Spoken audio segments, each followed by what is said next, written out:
From Pacifica, this is Democracy Now! He, for about 3 minutes, writhed in pain violently. His head and shoulders came up off the gurney several times. He mumbled several phrases that were unintelligible. The only word we could make out was "man." He appeared to be in pain. He was grimacing and writhing in pain. Chaos in an Oklahoma death chamber. A botched execution leads to a prisoner dying of a heart attack 40 minutes into the ordeal. We'll speak with an editor of the Tulsa World who witnessed yesterday's execution of Clayton Lockett. Then Senator Patrick Leahy blocks military aid to Egypt while denouncing the sentencing of 683 supporters of the Muslim Brotherhood to death in what he called a sham trial. Nobody can justify this. It does not show democracy. It shows a dictatorship run amok. We'll go to Cairo to speak with Democracy Now! Correspondent Sharif Abdel-Quddus and to a member of the Muslim Brotherhood living in exile in England. All that and more coming up.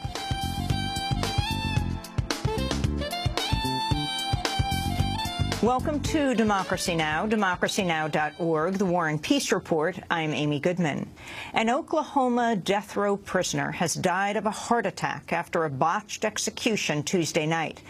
Clayton Lockett was injected with an untested cocktail of lethal drugs. After struggling violently on the gurney, doctors halted the killing 13 minutes in when discovering Lockett was still conscious and trying to speak. Doctors say he suffered a ruptured vein, interrupting the flow of the lethal drugs. About half an hour after that point, Lockett died of a heart attack when the drugs had spread through his body. The botched killing forced officials to cancel the execution of a second prisoner, Charles Warner. Both Lockett and Warner initially won a stay of execution earlier this month after challenging the secrecy of their execution drugs. But the Oklahoma Supreme Court reversed the decision last week after Oklahoma Governor Mary Fallin objected and state lawmakers threatened the judge's removal from the bench. Warner's execution has now been delayed for 14 days pending a review of execution procedures. We'll speak to an editor of the Tulsa World after headlines who witnessed last night's botched execution. She'll give us a minute-by-minute account. The Supreme Court has upheld the Environmental Protection Agency's effort to reduce emissions of dangerous chemicals from power plants nationwide. The EPA's cross-state air pollution rule sharply limits emissions of sulfur dioxide and nitrogen oxide at plants in 28 states. The EPA has estimated the rules could save up to 34,000 lives per year and result in tens of billions of dollars in health benefits. But after a major push by utilities and corporate groups, an appeals court ruled in 2012 the regulations exceed the EPA's authority. On Tuesday, the Supreme Court overruled the lower court in a 6-2 decision. In a statement, the Natural Resources Defense Council praised the ruling, saying, quote, "The EPA safeguards follow the simple principle that giant utility companies should not be allowed to dump their dirty emissions onto residents of downwind states."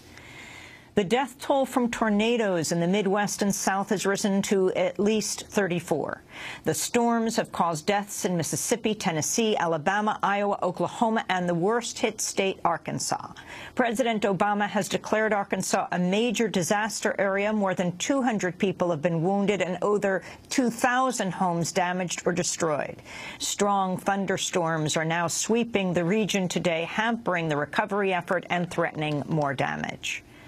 The National Basketball Association has issued a lifetime ban on Los Angeles Clippers owner Donald Sterling over the racist comments that ignited a national controversy.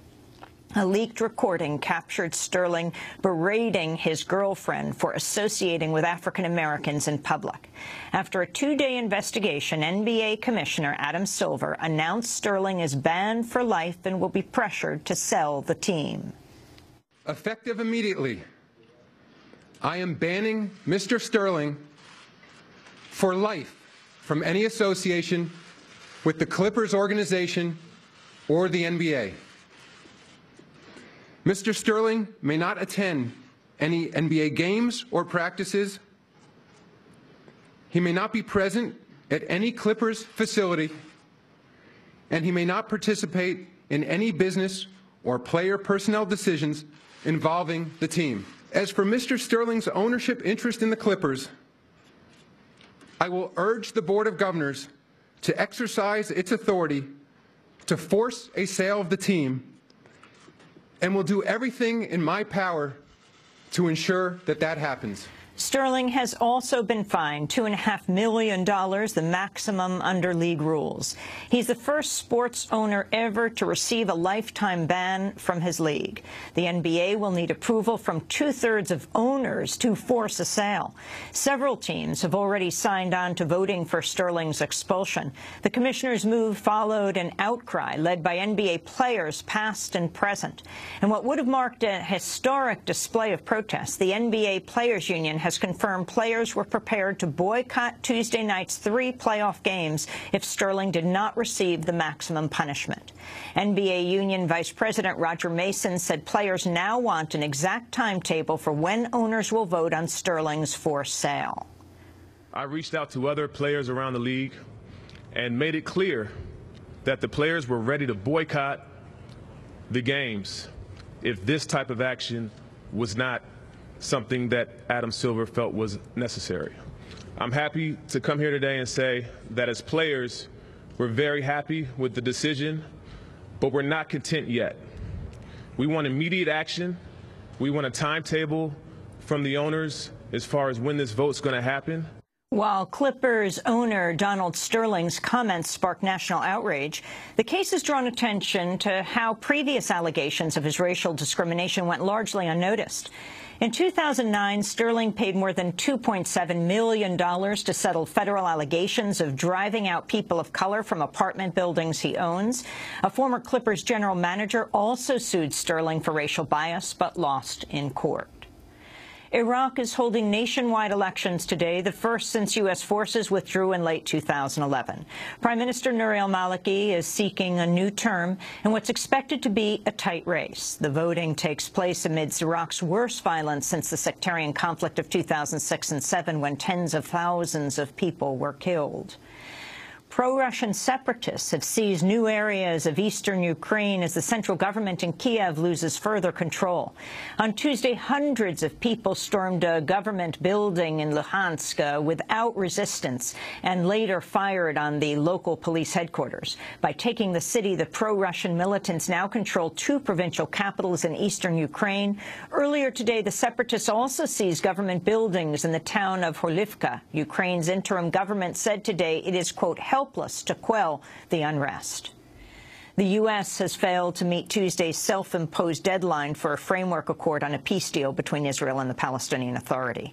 The Obama administration had hoped to reach an agreement on the broad outlines of an eventual final settlement. But the talks have repeatedly broken down over Israel's refusal to halt settlement construction in the occupied West Bank. A new report from the Israeli group Peace Now says Israel has laid plans for building nearly 14,000 settlement homes since resuming talks with the PA last July. Peace Now's Lior Amichai said Israel has sought to prevent the establishment of a Palestinian state. The report that we, the Peace Now movement in Israel, issued today shows all what the government of Israel did in the past 9 months, or since the negotiation period between Israel and the Palestinians began. It shows that Israel promoted almost 14,000 different housing units in the West Bank settlements, if by publishing new tenders or by promoting them through the different planning procedures of the West Bank settlements. To us, it shows that the current government of Israel does not have any intention of reaching a 2-state solution, but rather did all it can in order to prevent such a thing. On Tuesday, Israel carried out new demolitions on the West Bank, destroying a mosque and 3 homes. The UN says Israeli demolitions have displaced over 400 Palestinians so far this year. A federal judge has struck down Wisconsin's voter identification law, saying it targets the poor and people of color. The law requires all voters to present photo ID at the polls, a provision that would exclude anyone without a birth certificate.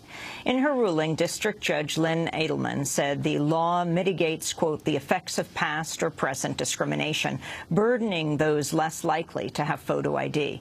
In a move that could spur challenges in other states, Judge Edelman cited Section 2 of the Voting Rights Rights Act, which bans voting practices that disproportionately impact people of color.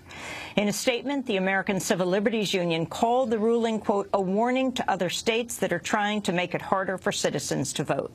The Wisconsin law is the latest voter ID law to be struck down, following similar measures in Arkansas last week and in Pennsylvania in January. The White House has unveiled a new set of guidelines to address the epidemic of sexual assaults on college campuses.